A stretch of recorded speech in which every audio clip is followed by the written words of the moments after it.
Hi, everybody. I'm John Self, and welcome to Lunch and Learn. This is an encore presentation, and it's an encore presentation because somebody pushed the wrong button during the regular presentation today. So I apologize for that. We're going to get everything back on gear here as we recycle everything. And so here we go. You're getting to see everything in reverse.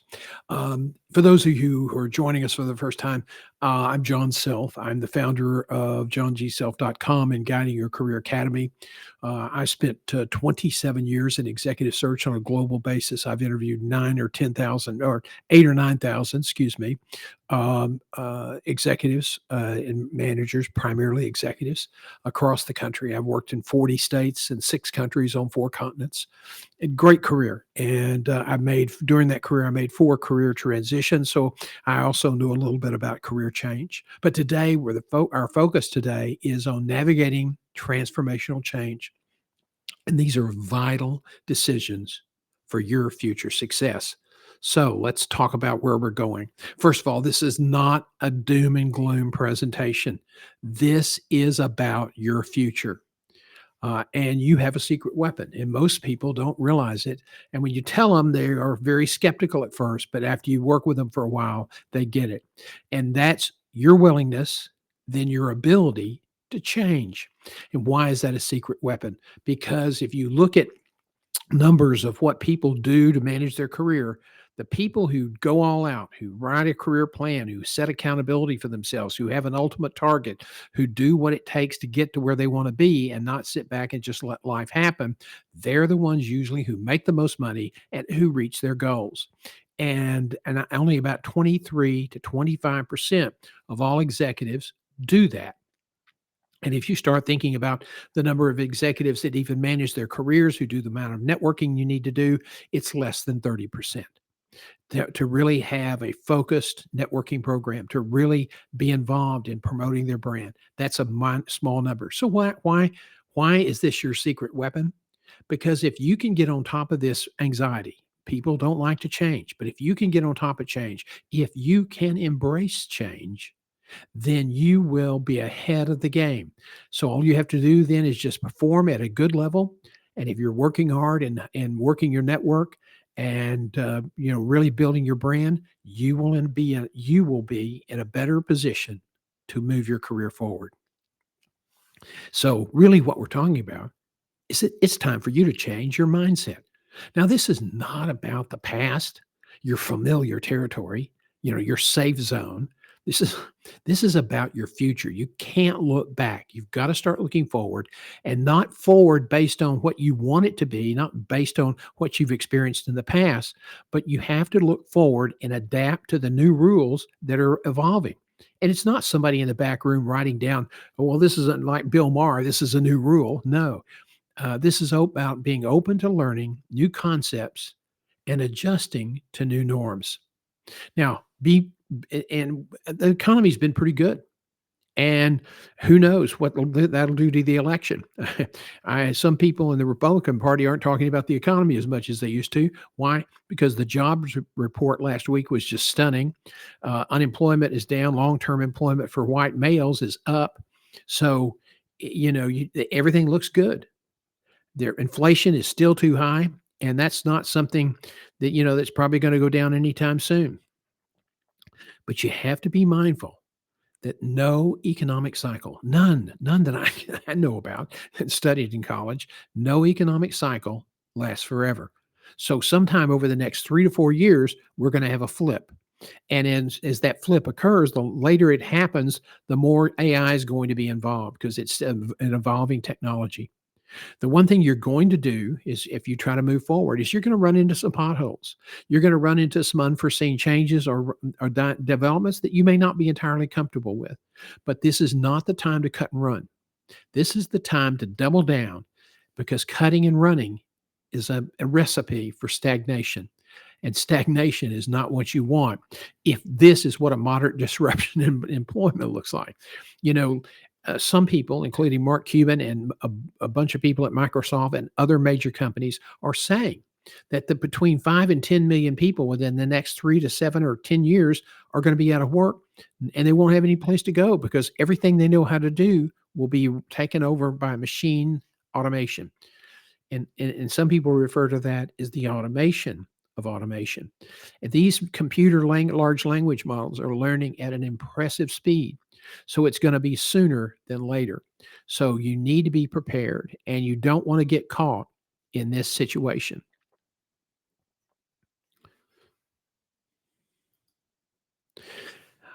Again, people who embrace this change, people who are willing to look forward, people who are willing to adapt, people who can do a good job.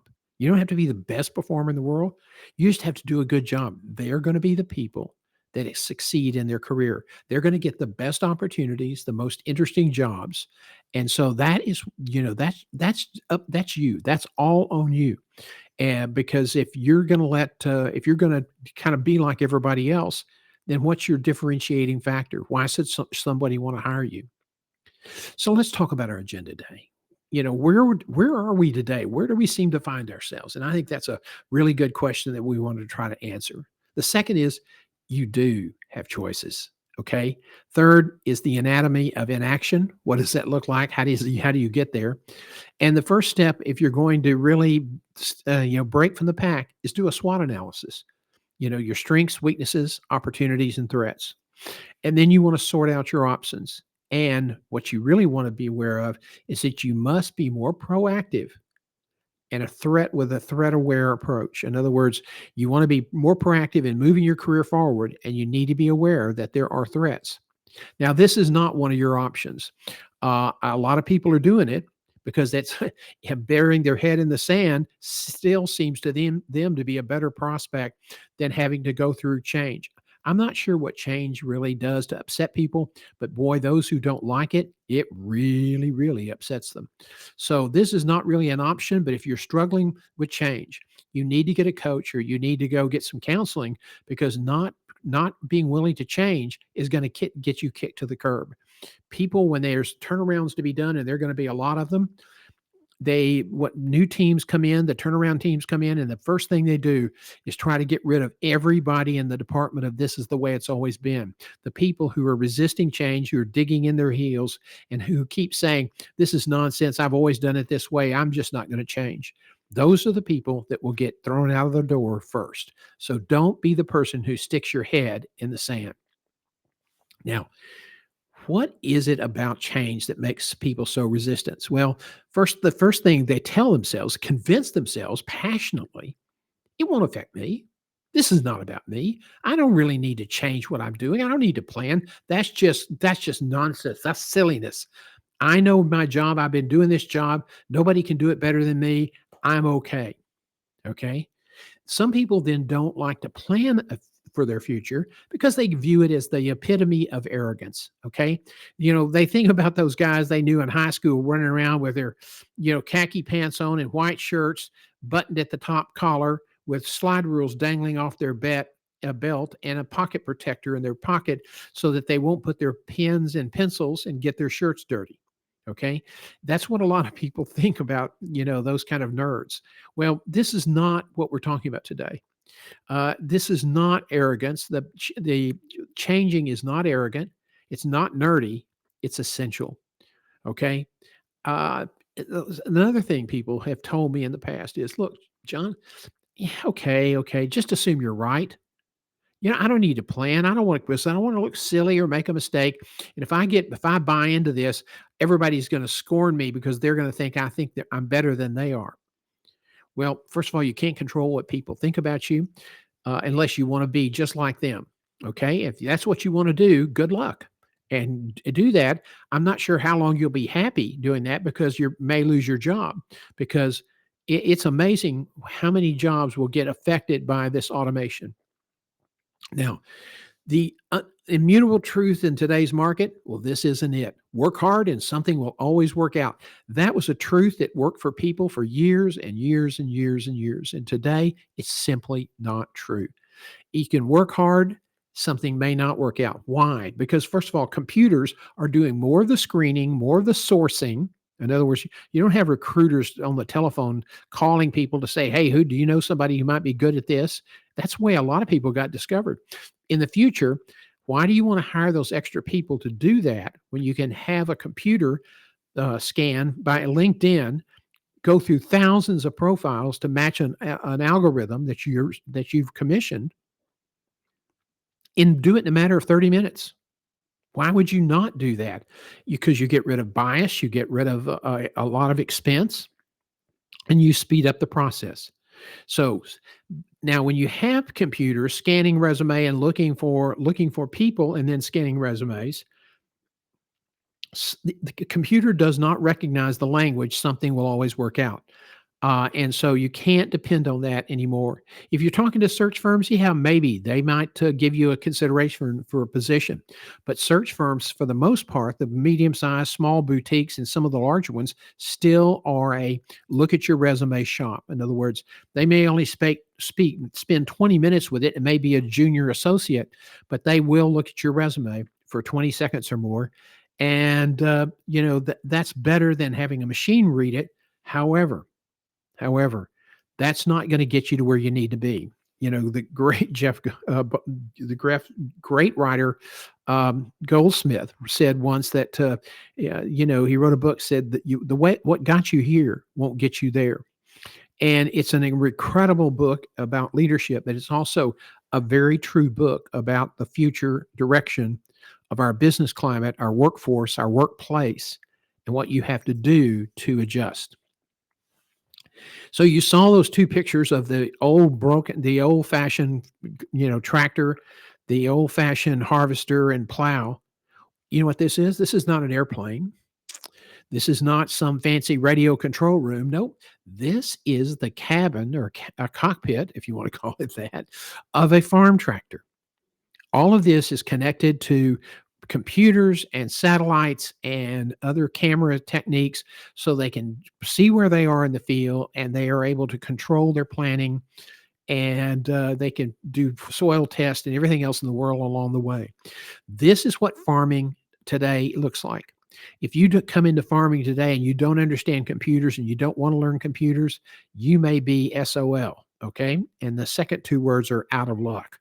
So, don't get caught by saying things aren't going to change. There are a lot of farmers that are, retired, living on a very limited income these days because they didn't adapt to the new computerized farming models. As we introduce automation, just like it happened with the airlines, it's happened at banks. I mean, you used to go in there, dozens of bank tellers at the large money center banks. I go to a bank here in Tyler, used to have 12 tellers on key days, 1st and 15th, when people were bringing in their money to deposit from paychecks. The last time I went in the bank, the lobby that I knew was gone. It was a small abbreviated lobby and 2 teller positions, only 2. The other 10 are gone. What happened to those people? Some retired, some got laid off, some had some skills to move up in the organization or go someplace else in the organization. Listen, how many times have you been to the airport? And most of you today, you go to the airport, you're used to all the automated ticketing, the automated baggage check, the automated seat assignments. When I started traveling in the 70s, you'd go into Love Field, where Braniff International flew from back in the day. And at a peak period, you may have 12 to 18 ticket agents, writing tickets, booking people, signing seats, and checking luggage. Today, you might have 2 or 3 there. Even the bag, the number of people handling their own bags has grown, precipitously. And the people who are the sky caps, who once made good livings off that, really have to hustle now, and there's not as many of them. Automation is changing things. It's making it easier to take your bags on airplanes. It's also cutting out jobs. So automation will boost productivity. It will, in some respects, enhance service significantly, but it will also limit jobs. And if you're not prepared to embrace that and be sure that you're positioned so that you do not lose a job and have nothing else to fall back on, well, you just can't afford that anymore. So you need to start sorting your options. Now, you can refuse to act, A lot of people are. A lot of people are, and that's if you're an action taker, that's good news for you. You can implement a plan and have some options. So if this option of the plan doesn't work, you've got a B or a C option. That's probably the smart move. Then if nothing happens, if the implementation doesn't impact us like most people are thinking it will, then fine, because you already got a strategic plan that'll still be operational in a different type of environment. So you're in a position where there may be no change, but there won't be any foul to you. You will still be ahead of most of the people because you now have a written plan. So that's something I really want you to consider. You can't really lose by starting to plan and provide yourself options geographically and career wise. In case your industry begins to change in a way that you haven't anticipated. One of the key things that I learned a long time ago was that if you're going to make a change, whether it's in a career, a job, a career, whatever it is, you need to understand the risk and the reward. And a friend of mine, Ron Reagan, who was a former television production person and then in the photo business for a long time, talented photographer, he introduced me to the SWOT analysis, and what that forces you to do is to do your homework. That's really important for you to realize that you've got to do your homework. You must do that. So that doing your homework will lead you to be more self-aware. And by being more self-aware, you can really honestly assess your strengths and your weaknesses, and you must be honest with yourself. Lying to yourself about your weaknesses or about your prospects is just a fool's errand. Then you need to understand, okay, what are the opportunities for me in the marketplace? What if my industry goes through a total collapse and then half the executive or management jobs that I've previously held are wiped out? That could happen. So what other opportunities are for me to consider? There's a consultant lives in Austin who started off as a newspaper reporter in Juarez, working for the Arizona Republic, covering how women were being abused in trafficking and drugs. And she enjoyed that job. She wrote an award-winning series, but wanted to make more money and wanted to help more people and teach them how to make money. And so she joined an investment firm in San Diego. Well, she was very creative and very innovative and was using the internet and several of those her social media accounts to bring in significant amounts of new money to the firm for investment. The problem is all the white guys who were kind of the core of the company didn't like this new approach. And so CEOs, as the story goes, they can only listen to so much complaining and bitching and harping and moaning. So he asked her to go for a walk one day. And as they're going along, he asked her how she was doing, how she felt about the business. And he asked her a few questions about how she's been able to bring in so many good clients. And she said, explained it to him. And then he stopped and turned around and faced her. And he said, but most of my partners are not happy with you. And I've thought about this and I've talked to them. And he took his toe with his shoe and drew a line in the sand. And he said, if you cross that line, then we're good. You've got your job and you'll continue to earn a good living. If you cross that line, you have to give up the internet marketing and you have to give up those relationships that you've worked to build. If you don't cross the line, then we're done today. We're not moving forward. And she was going to lose her investments. And she chose not to cross the line. And she really believed in herself. She believed that she could figure out a way to make as much money or more money. She did a couple of other investment firms before she landed in Austin. And her big deal now is helping people who got laid off in the pandemic and who were trying to buy businesses. She now, because she had worked in corporate finance, she now teaches people how to buy businesses, build businesses without much investment capital. And there are a lot of people now trying to sell their businesses, whether they're house painting, window washers, power washing companies, landscape companies. A lot of those companies now are being sold by their owners and a lot of those people are willing to finance. Why? Because that they can generally get a little bit more money. They get a stream of revenue coming in. And so it's good for the person who wants to buy the company. They can get into a profitable business without much investment. And then most of these older companies, they are not automated. They are ripe for disruption. And a lot of these industries, like the window washing industry, you can come in and just put some basic automation into your operation, do some marketing, really be aggressive, and you can grab a big hunk of the market from your competitors. The company that she had helped get started and then actually invested in was a company called Pink. Now, Pink, what they do is they wash windows, and they started the company with $115 a purchase at Home Depot.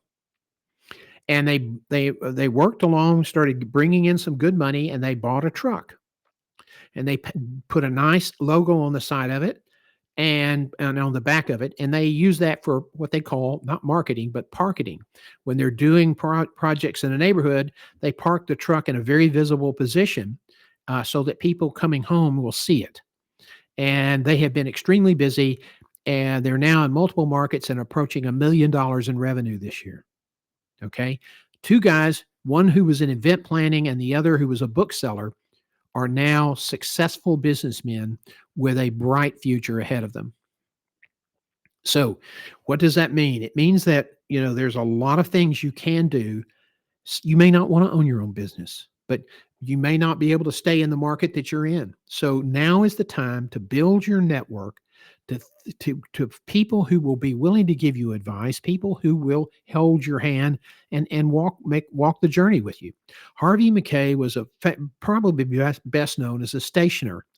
He sold stationery to corporate clients. And he wrote a book called Dig Your Well Before You're Thirsty. And early in the book, he tells the story of a man whose business had come upon hard times. He had gone to the banks. Nobody wanted to loan him any money. And it's now after midnight, and he is calling friends and acquaintances asking to borrow enough money to cover payroll. 2 o'clock in the morning, he's making phone calls. He had not done any work to develop relationships. And so it was a very long night and a very unproductive night. And what McKay's theme is, don't wait until you need to start networking, because then it's too late. Start networking today, and your network will evolve as your career evolves. As your career becomes more focused, your network should evolve and become more focused to help you achieve your goals. And that's one of the things, that's an absolute must today. Now, if you're following the news in Florida midday today, the storm is, a dangerous one. I'm glad I'm not there. I think of all the people that are leaving to get away from it. I remember the huge traffic jams in Houston when the storms would come in.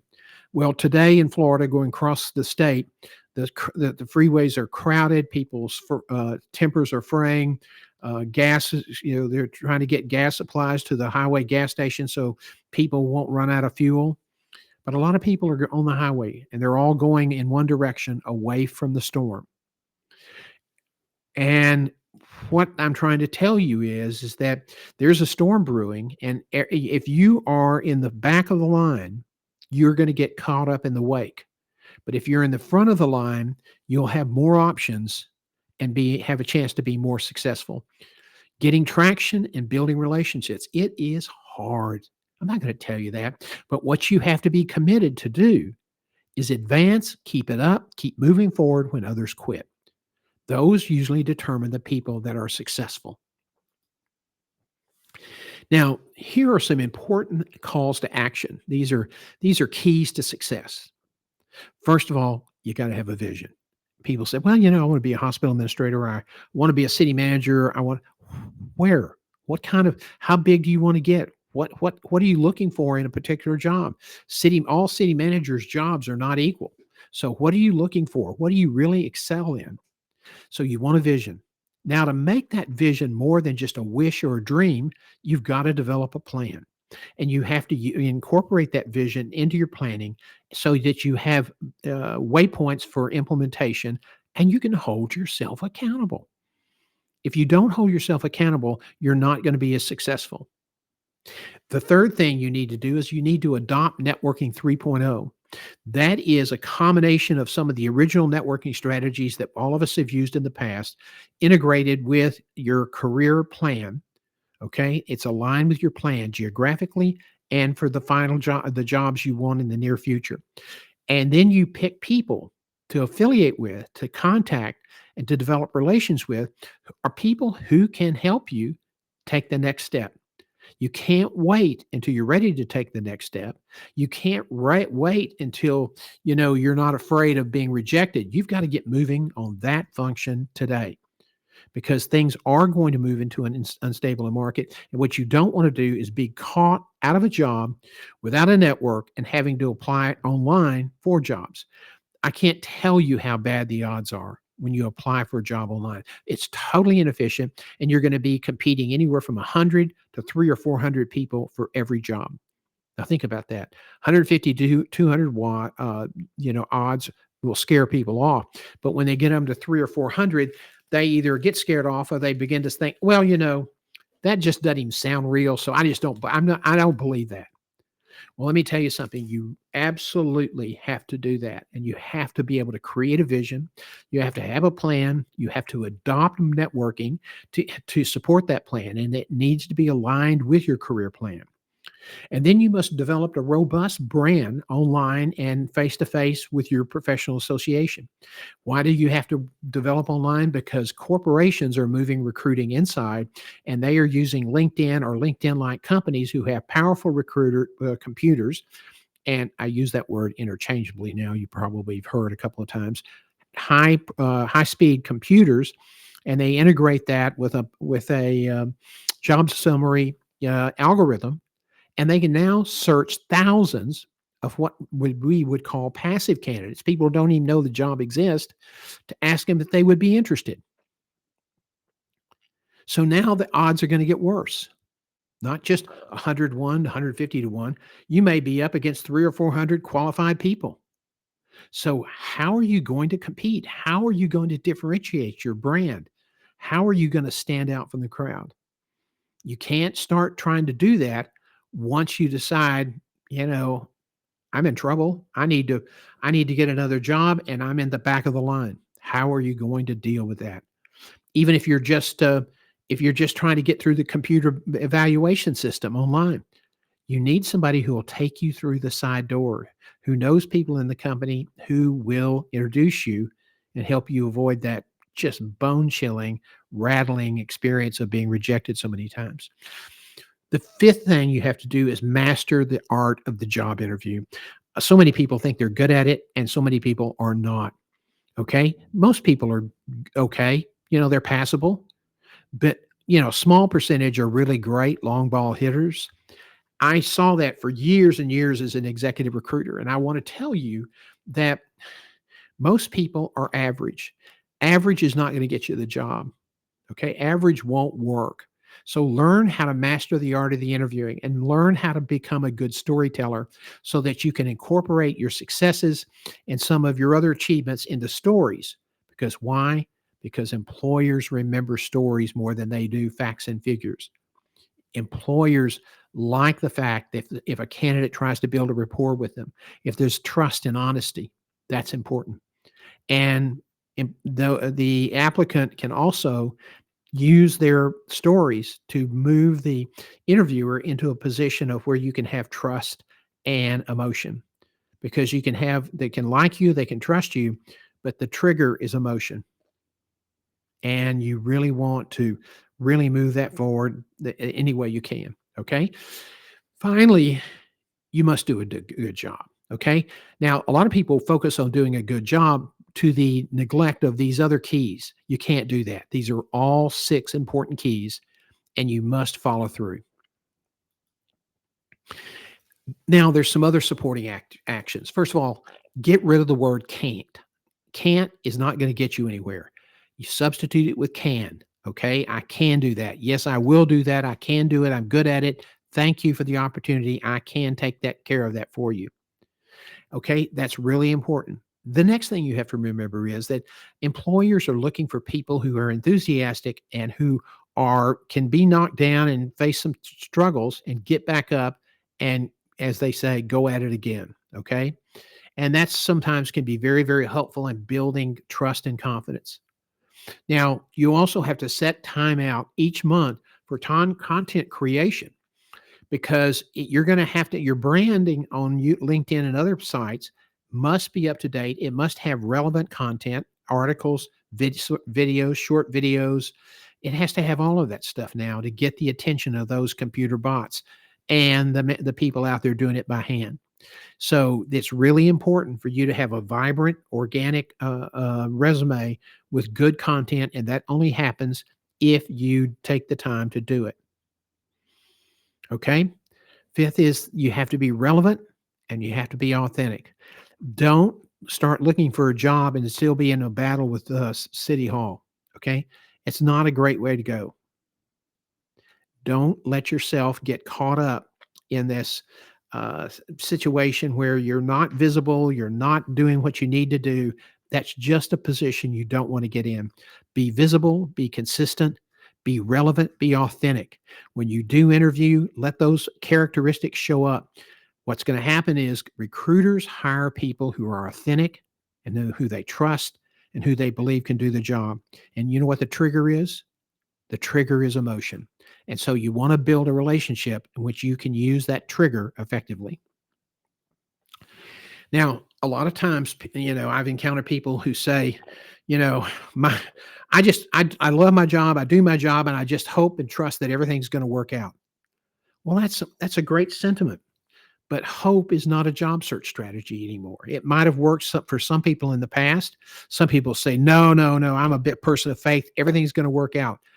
I disagree. I think your faith requires you to take action. Okay. Faith is not a passive thing. It's a very affirming, set of beliefs. So gone are the days when you can just hope for the best. Excuse me. And you really have to have a plan. You really have to execute on that plan. And people say, we've gone through this before.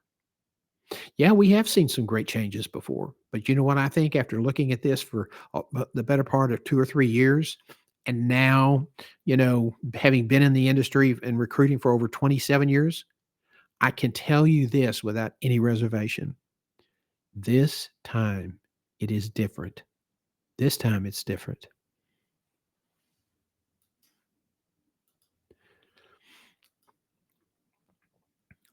So I really want to thank you guys for joining us today. And this has been a repeat. We still may be having a few technical problems, a little distraction here and there. But trust me, as I do use this studio more, I'll get more comfortable with it. We won't have these glitches. As I said, toward the end of our tenure with StreamYard, everything was running smoothly, but there were some things that we had to make changes with that company. And so we're now with a company called Restream that's in Austin, Texas. And we're pleased with many of the features and the production quality. It's just a learning experience. So thank you for your patience. And the one thing I want to do is invite you tomorrow afternoon to watch Office Hours on LinkedIn, my LinkedIn page, also Office Hours on my YouTube channel, Guiding Your Career, John G. Self, and my Facebook page, johngself.com. Thanks, everybody, for joining us, and we'll see you tomorrow afternoon at 4 p.m. At noon, we have something called Self-Perspective. It is an interview tomorrow with Mike Capps. Mike Capps is living his dream life. I met Mike when he was a fairly new police reporter for KPRC NBC Houston. He was originally from the Fairfield area. He grew up I think he was born here in Tyler, and he grew up in East Texas. He got to meet some of the big names in radio news and sports in Texas when he was growing up. And he had some great mentors, and he's going to tell you how he got to live his journey and his dream job. For 23 years, he served as the play-by-play announcer for the Texas Rangers AAA affiliate, now the Round Rock team. He is now working on some other things as he prepares for retirement. He's doing some games for the University of Texas at San Antonio. He's also calling some minor league games in Kansas and some of the old Texas League teams. He's a terrific broadcaster. He has a great story. So I hope you'll join us tomorrow at noon for Self-Perspective. At 4 o'clock, we have Office Hours. And then at 5 o'clock, at 7 o'clock tomorrow night, we will replay the Mike Capps interview. Thursday, we're off. Friday at 11 a.m., we have Career Live. We'll be answering your questions. Thursday night, we are off, but we start a new series or resume a series on TikTok called Your Career Questions. So if you're a TikToker, join us on the live feed from Tyler to TikTok, and it's usually we usually draw. Well, we were drawing a pretty big crowd before we suspended that, as we were waiting to see what was going to happen politically with that site. Personally, I think it's going to be very hard to shut down a site with 300 potential voters. So anyway, I hope you join us tomorrow for our full lineup. Have a great rest of the day. Thanks so much. We'll see you soon.